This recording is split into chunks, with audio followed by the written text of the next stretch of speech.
Pushkin. This episode contains explicit language. In the fall of 1974, the musician Randy Newman released an album called Good Old Boys.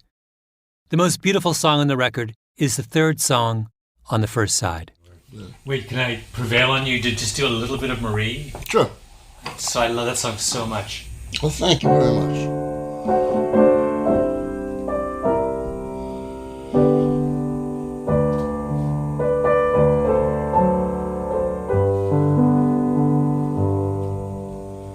You look like a princess the night we met, with your hair piled up high, I will never forget. My name is Malcolm Gladwell. You're listening to Revisionist History, my podcast about things overlooked and misunderstood. This episode is about Randy Newman's Good Old Boys, one of the most remarkable albums of its era.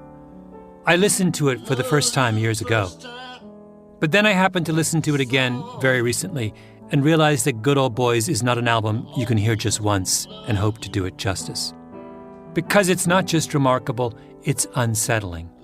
I don't think an album like this could be made today. And by the end of this episode, I suspect you'll agree with me. I decided to go to California, sit down with Randy Newman, and create a listener's guide to one of the most perplexing works of music that I have ever encountered. I'm drunk right now, baby, but I've got to be. I never could tell you what you mean to me. I loved you the first time I saw you, and I always will love you, Marie. Newman is in his 70s, still writing music. Tall and slightly intimidating. He's Hollywood royalty. His uncle Alfred was a composer who was nominated for an Academy Award 44 times, won 9 times. Newman has had a second career writing for the movies as well, like You've Got a Friend in Me for Toy Story. Newman is unusual among songwriters because he writes in character. And the narrator of Good Old Boys is a creation of Newman's. He's called Johnny Cutler, a steel worker from Birmingham, Alabama, 30 years old. The song Marie is about Johnny Cutler coming home late after a night out with the boys and gazing, love-struck, at his sleeping wife. I like the idea very much about being inarticulate without, that's not the right word, inarticulate, but being unable to have the words unless you drink something. You know, I can't say this to you, and maybe to lack the ability to say those kind of words. But the fact that he has been drinking and you realize he can only say what he's saying because he's drunk, right, and because she's asleep. Yeah. That helps right? Too, yeah. But that makes me, humanizes him, and even more. I sort of feel so sorry. He certainly loves her. I mean, it would seem that isn't drink, but it might be. Mm-hmm. Is this a good guy? And my answer to that is, I don't know. I mean, mm-hmm. I'm suspicious of this, I'm drunk right now, baby, but maybe when I'm awake, I might knock the shit out of you sometime. Randy Newman wrote Marie. He created Johnny Cutler. He dreamt up a beautiful love song for him, but he doesn't know if he understands him or even if he likes him. As if Johnny Cutler came from his imagination, but is now somehow independent of it.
man named Lester Maddox.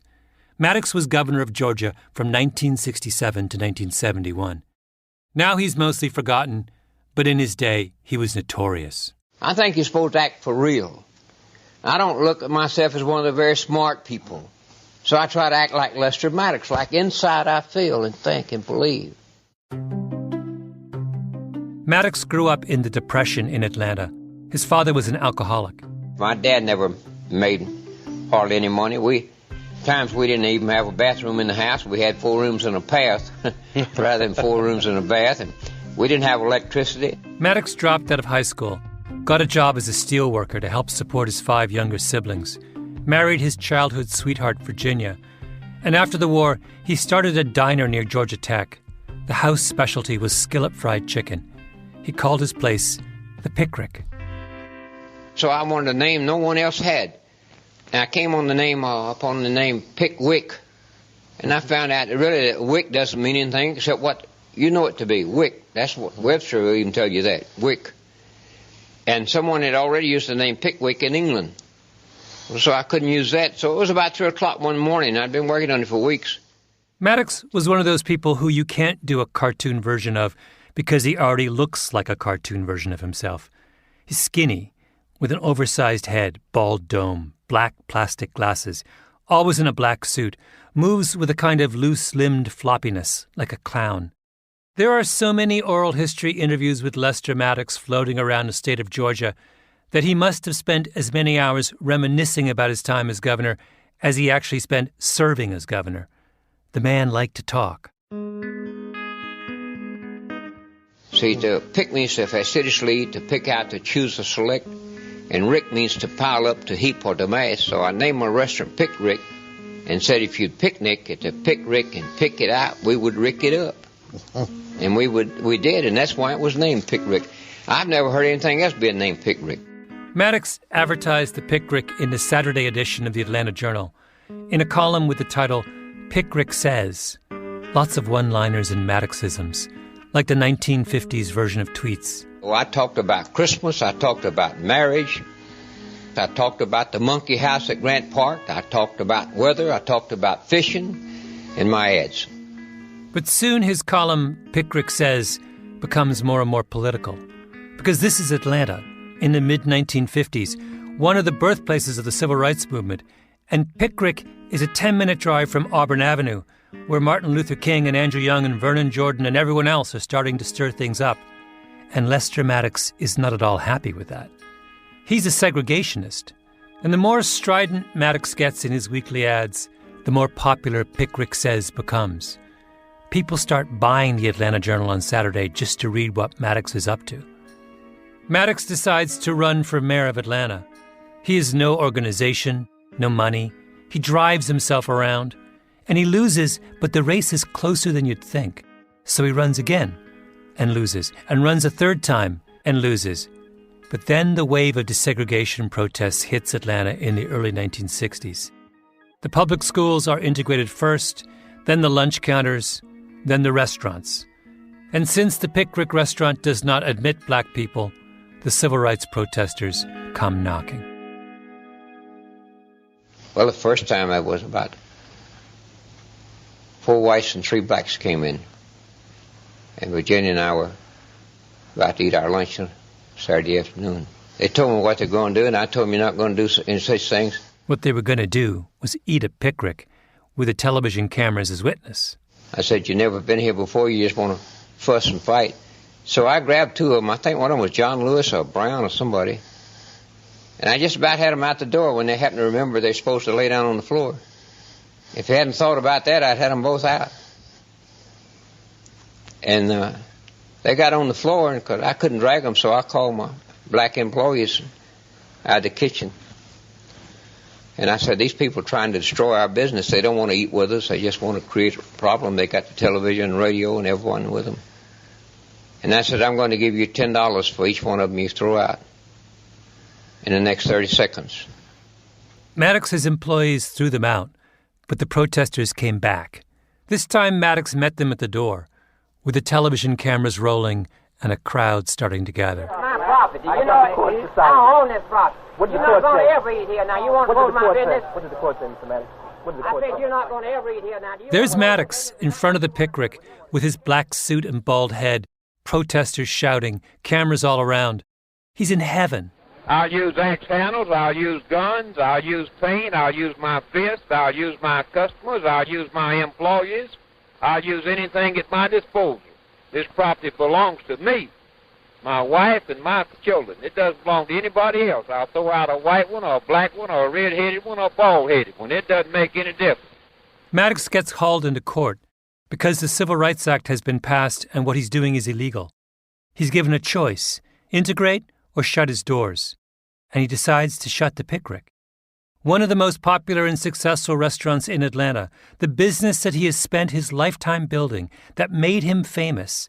And to every Southerner angry at the way the world is turning, he becomes a hero. A friend says to him, you know, maybe you should run for governor. And Maddox says, okay. And in 1966, he wins. A white nationalist in the hospitality business who came to public attention writing pithy, politically charged statements in a widely read media forum, runs against the political establishment and pulls off an upset victory. And by the way, it's a very close race. Maddox doesn't actually get as many votes as his opponent, but he wins when the election is thrown to the legislature. Oh, and a huge part of Maddox's rhetoric is how the media can't be trusted. He's constantly accusing newspapers of lying about him. In fact, in the corner of his official governor's portrait, there's a little table with a dead fish on it, wrapped in a copy of the Atlanta Journal. A white nationalist in the hospitality business who wrote pithy statements on a media platform runs against the political establishment, accuses the news media of running fake news about him, doesn't get as many votes as his opponent, and nonetheless takes over the highest executive office. I mean, when has that ever happened? Maddox serves 4 years, has to step down because of term limits. Jimmy Carter takes over as governor of Georgia, as the state, you might say, returns to its senses. And Maddox consoles himself with running for and winning the job of lieutenant governor. He is well on his way to obscurity. And then he gets a call from New York, from the Dick Cavett Show, the great late-night talk show of the 1970s. They want him as a guest. That's when we return.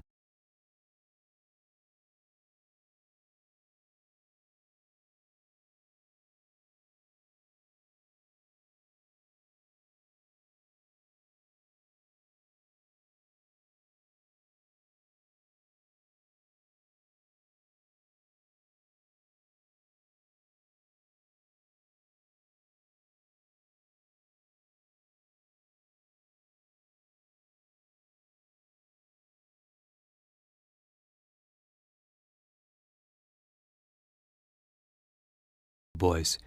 I was a kid when I first heard it, and I had the same experience I would later have with Newman's other songs. I didn't get it at first. I'm not sure I even paid attention to the words.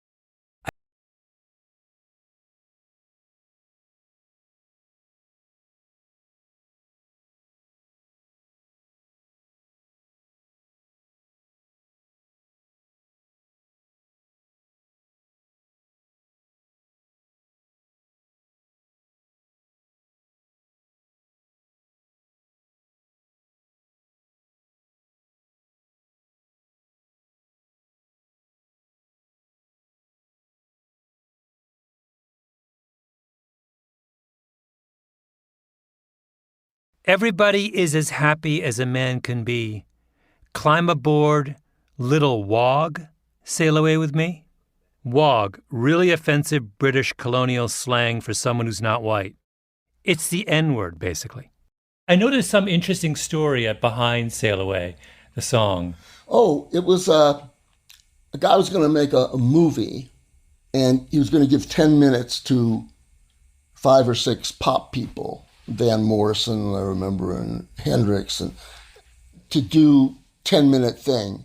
And I came up with this thing. It had a sort of a sea shanty before it, you know, very Irish kind of yo-ho, you know, there. And then this guy be standing in a clearing, in the jungle and singing this song, and that was what I was going to do with my 10 minutes. Randy Newman wrote a song about an American slave trader standing somewhere in West Africa, giving his sales pitch to potential recruits. Come to America. You're going to love this little cotton plantation that I've lined up for you. Ain't no lion or tiger, ain't no mama snake. Just a sweet watermelon and the buckwheat cake, you know. It's a nose laugh. Yeah. The character is so kind of outrageous. Yeah. But we're not laughing along with him. We're horrified by him. I mean, it's... Yeah, but people laugh at that in a nervous way at the watermelon joke and sit around, think about Jesus, drink wine all day. Now, there's a way to do that song so that it's not so shocking. Like the cover version done later the same year by Bobby Darin, who was one of the biggest pop stars of the 1960s. Bobby Darin is happy, yeah. Yeah. Come to America, little one. You know, they got rid of the wad. Oh, he did. Oh my God. That's like blasphemy.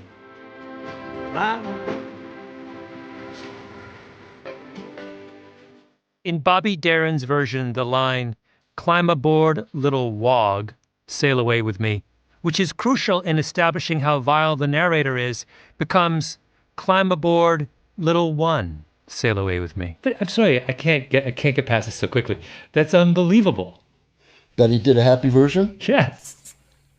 It's this... It isn't. I mean, there it is. The thing is, Newman liked Bobby Darin.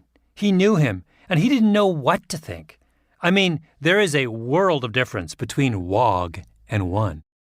Also, if I'm not mistaken, Bobby Darin substitutes the words mamba snake with mama snake.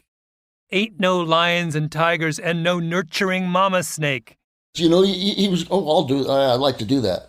And it's like, come to America, you know.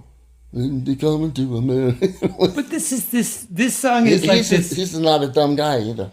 This song is like it is a wallop. It is emotional wallop. It is a searing song about the darkest moment in America's past. It's a jaw drop. It's like Springtime for Hitler in a way. Little one, I'm aboard, little one, come away with me. You know, it just was so right. His showbiz instincts couldn't restrain himself. How did you feel when you first heard that version? I felt, you know, oh my Jesus Christ, I heard that, and that was it. The original intention of Sail Away was to make the listener uncomfortable. Newman takes a familiar figure, a salesman, an entrepreneur, a patriot, and gives him a rollicking sea shanty. But then he forces you to acknowledge that underneath all that, there lurks a monster. Bobby Darin chickened out. He couldn't do it. He didn't want us to be uncomfortable, and so Wog became one, and Sail Away became a glorified nursery rhyme. I don't mean to single Bobby Darin out, because I think that most of us take the easy path in these situations too.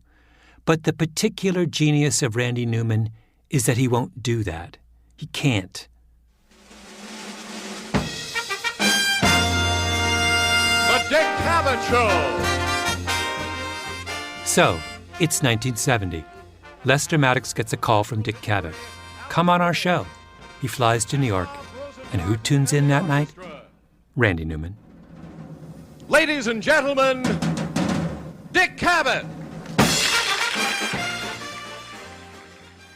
Dick Cavett is a year into his legendary late-night show on ABC, up against Johnny Carson's Tonight Show. Cavett's show was like a highlight reel of the 1970s. He did the greatest ever interview with Jimi Hendrix. Groucho Marx was a regular. So was Muhammad Ali. He once had Salvador Dali on the same show as the legendary pitching great Satchel Paige. The famous debate between Gore Vidal and Norman Mailer? That was on Dick Cavett. Listen, we have a very good show tonight, and I want to move right into it. An excellent show, I think. I don't know. How do I know? I haven't seen it. It might be a big dud, for all I know. Why do people say that at the beginning of a show? Cavett looks like Paul Newman's baby brother. No more than 5'6", impish, big polka-dotted tie. His first guest is a woman named Alice Gray, an entomologist from the American Museum of Natural History. cat-eye glasses, hair in a bun, who brings a box full of cockroaches to the set. What can we do about them? What can we learn about them? Are they our friends? No, they're not exactly our friends, but they are certainly our companions in all our doings. And I'm rather fond of them. They have a distinguished lineage. How many of us could meet our ancestors of 300 million years ago and recognize them? The cockroaches can. They go back that far? They go back that far. That's older than the dinosaurs. Twice as old as the dinosaurs, all the way back to the Coal Age. They were already recognizably cockroaches. It's always the people you don't like who are the last to leave, isn't it? How true. They'll be here long after we have quitted this earth, I'm sure. Cavett does a good 10 minutes on cockroaches. Are these your cockroaches or some of ours? The cockroach lady finally leaves the stage, and then... My next guest tonight is Governor Lester Maddox. Out comes Maddox, the gleaming bald head, the black suit. Governor Maddox, I still call you governor, don't I? Call me most anything you want to, everybody else does. Hip yourself, Dick. Have you ever followed bugs before? Just a few moments ago on your program, sir. That's the only time. That's the only time? God, I love Dick Cavett. They shake hands, they take their seats, rust-colored swivel loungers atop a grey shag carpet. Cavett shows the audience a photograph of Maddox holding his axe handle outside the Pickrick restaurant, and Maddox then corrects him and says, "No, it's not an axe handle, it's a pick handle," and goes off on one of his long, endless digressions about the meaning of the Pickrick. The pick denotes hard work, and we had in the restaurant some of these pick handles, 2 kegs of them by a big old fireplace where we burned hickory wood. There were 6 of them in each of the kegs, and they were dark red because that was they looked something similar to a chicken leg, a pick handle does. Not like the axe handle that the news media talks about. And Cavett, who must be wondering, what on earth, simply says, "Well, I've certainly learned a lot." Cavett brings on his next guest, the football player Jim Brown, then one of the most famous professional black athletes in the country.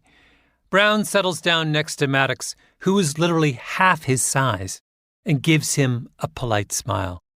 And Cavett says to the two of them, "Do you feel separate but equal?" I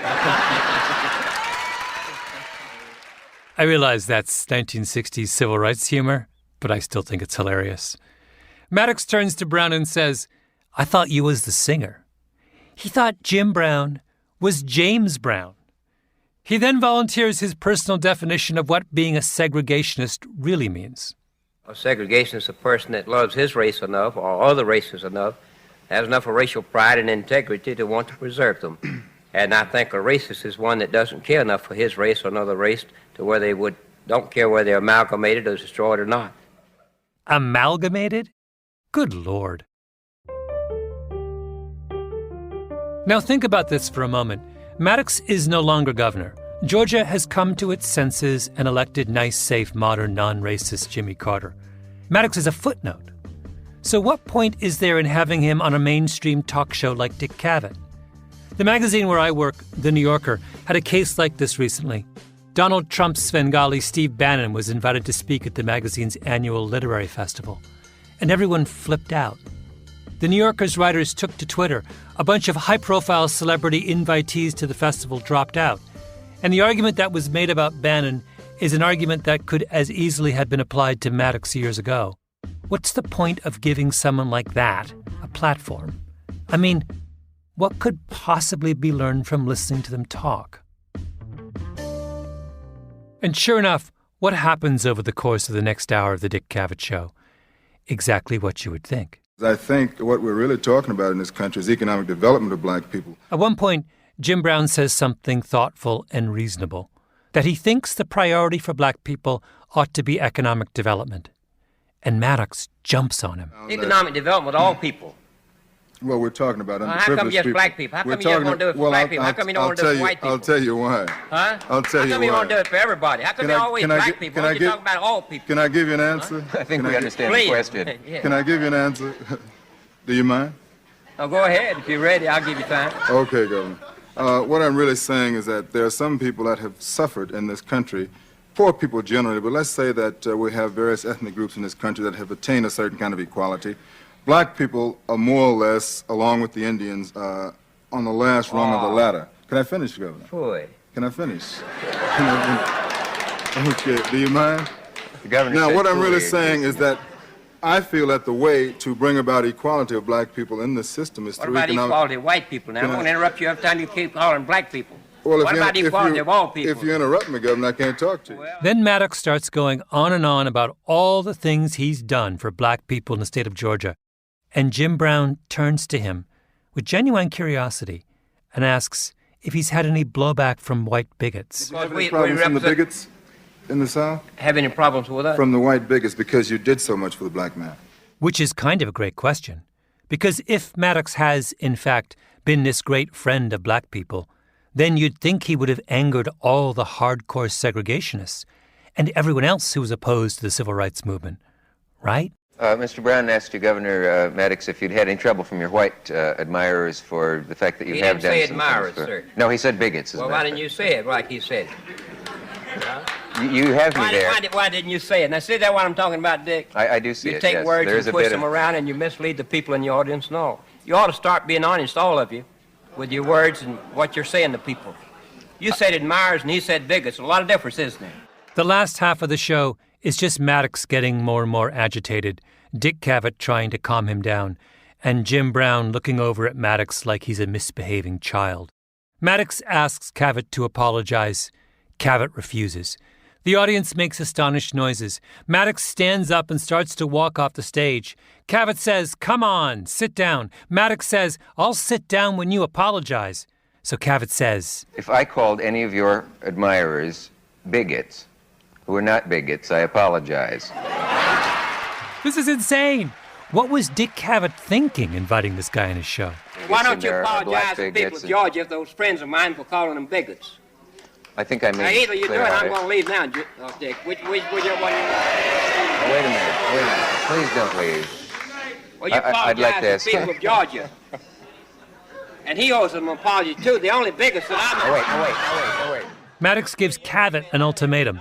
1 minute to take it back, or he'll walk out for good. At which point, Jim Brown pipes up, "Wait, what about me? How much time do I have?" It's a circus. I would say that I phrased the question in a way that was not exactly accurate in the sense that he did say bigots. Have any white bigots been upset because you have done certain things for You the came blacks? back and said my admirers, and you haven't apologized yet, and you got 15 seconds. All right, now let me use those 15 seconds. I apologize for suggesting that a bigot would be the way of characterizing all of your admirers. No, good night. Wait a minute. There's more time. Good night, sir.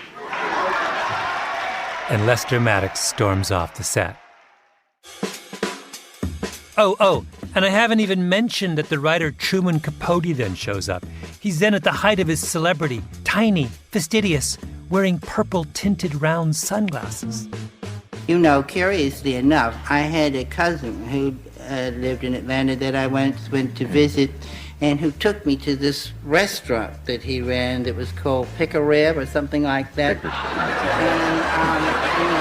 well, it was called Pick-a-Rib, Nick-a-Rib, something. And he was always at the door with guns, to keep any sort of Negroes out of the restaurant. But I went there with this cousin of mine because it was near the campus, the college campus. And it wasn't bad, but it wasn't finger-licking good.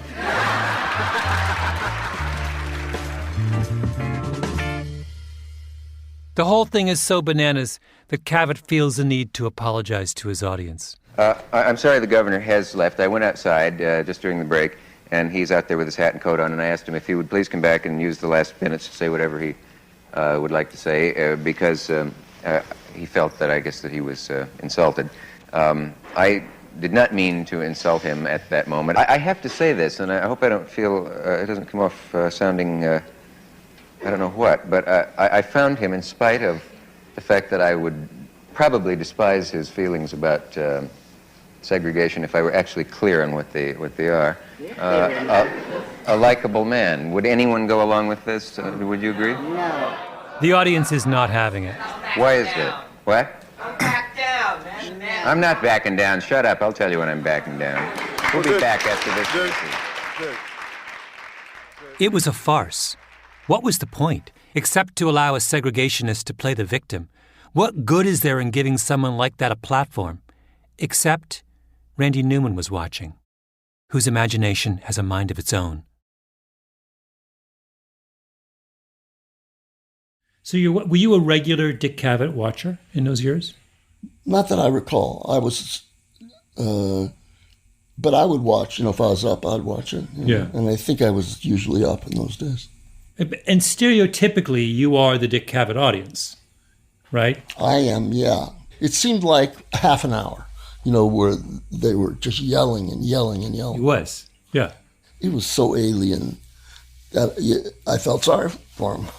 He didn't dismiss that whole exchange, or shrug, or change the channel. He reacted to it. He imagines what a supporter of Lester Maddox would think watching Lester Maddox storm off the stage. Now, Dick, I'm gonna give you 1 minute to apologize to the people you called bigots in Georgia. I'm gonna leave your show. Now, you do whatever you want to about it. He gives that imaginary supporter a name, Johnny Cutler, a home, Birmingham, Alabama, a job, steelworker. He imagines Johnny Cutler coming home one night, drunk, gazing at his sleeping wife. And then he imagines him turning on the television. Last night I saw Lester Maddox on a TV show with some smart-ass New York Jew. And the Jew laughed at Lester Maddox, and the audience laughed at Lester Maddox too. Well, it may be... Lester Maddox on a TV show, smart-ass New York Jew, that's good. Other than that, Lester Maddox, the audience laughed at Lester Maddox too. That's pretty good. It's pretty good. Yeah, that really is go clicker, clicker, clicker. That became the first song on Good Old Boys. It's called Rednecks. When I first heard that, I didn't know Lester Maddox was. I didn't even know that it was. But that idea of the Southerner going to New York and sitting down. And thinking Dick Cavett is Jewish, too. It's great. Which is fantastic. Yeah. Well, he may be a fool, but he's our fool. And if they think they're better than him, they're wrong. So when I came to this park, I took some... You want to sing along, don't you? It's like Sail Away all over again. Here's where I made this song. But then comes this. We talk real funny down here. We drank too much and we laugh too loud. We're too dumb to make it in no northern town. We're keeping niggas down. It's 1970. The South is in upheaval. Lester Maddox has just been humiliated by some smart-ass New York Jew. What do you think Johnny Cutler's going to say? College men out of LSU. When in dumb, come out dumb too. Hustling round Atlanta in the alligator shoes. Getting drunk every weekend at the barbecues. We're keeping the niggas down. How did people respond to that song at the time? I played it in Lafayette, Louisiana, and they loved it. I got a letter, the only one I ever got on this song, from somebody, and he said, "Dear sir, I was in the audience in Lafayette when you played this song." He's a black kid, and he said, "I don't know where you're coming from, but there I was, and I was enjoying the concert up to then, and all of a sudden I'm sitting in the middle of 1,500 white guys yelling, 'Rednecks, we're rednecks,' And he said it made him very uncomfortable, and he wanted to let me know. We're rednecks, and we don't know our ass from a hole in the ground. We're rednecks. Southern audiences started yelling for it so they could sing along with the chorus. Was it taken over by, didn't become a kind of Southern anthem for a certain kind of, or did? When I thought that was happening, I stopped playing it, in the South. He had to stop singing it. Many radio stations wouldn't play it. And you definitely wouldn't hear that song on the radio today. It even feels strange to play it here. We've become, appropriately, uncomfortable with the N-word in almost any context. You can only play Rednecks now if you explain where it came from and who Johnny Cutler was. But you can't not play it just because it makes you feel uncomfortable. Because Johnny Cutler in Birmingham, Alabama in 1970 absolutely wanted to keep the niggers down. And we can't gloss over that fact if we're being honest. Oh, and by the way, Johnny Cutler wasn't done. Down here we too ignorant to realize that the North has set the nigger free. He then names every slum in every northern city. Put in a cage in Harlem in New York City. It's free to be put in a cage on the south side of Chicago and the west side. And it's free to be put in a cage in East St. Louis. And they put him in a cage in Huffing, Cleveland. And they put him in a cage in Fillmore, San Francisco. And they put him in a cage in Lenox Hill in Boston. He says to all those smug northerners, when you drive with your windows up and your doors locked through the projects of your own inner cities, are you still sure you're better than me? You have to play that too. Because if you're going to be honest about who Lester Maddox really was, you have to be honest about his critics too. Did you ever hear from Lester Maddox? He sent me an axe handle. He didn't? Really? Yeah. Oh, that's fantastic. From his store. He sold axe handles. Yeah, pick handles, as he would. Lester Maddox listened to a song about racial hatred, and he sent the man who wrote it a pick handle as a token of his gratitude.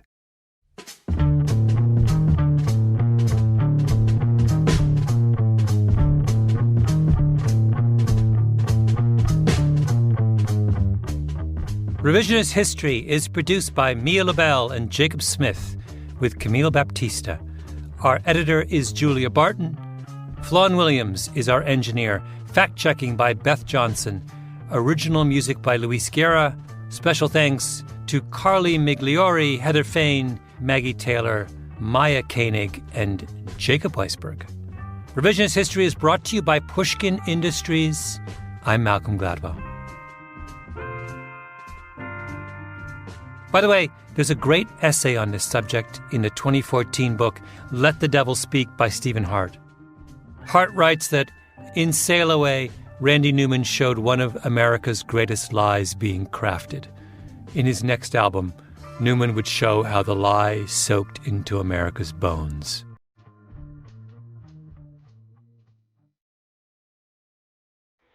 Come aboard Little One and say,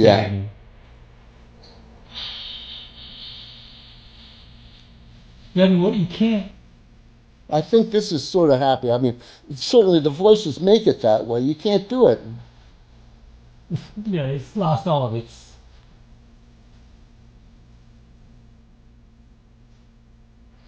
If you're not. I like that buckwheat cake. Like it's some kind of delicacy you're getting at this artisanal bakery.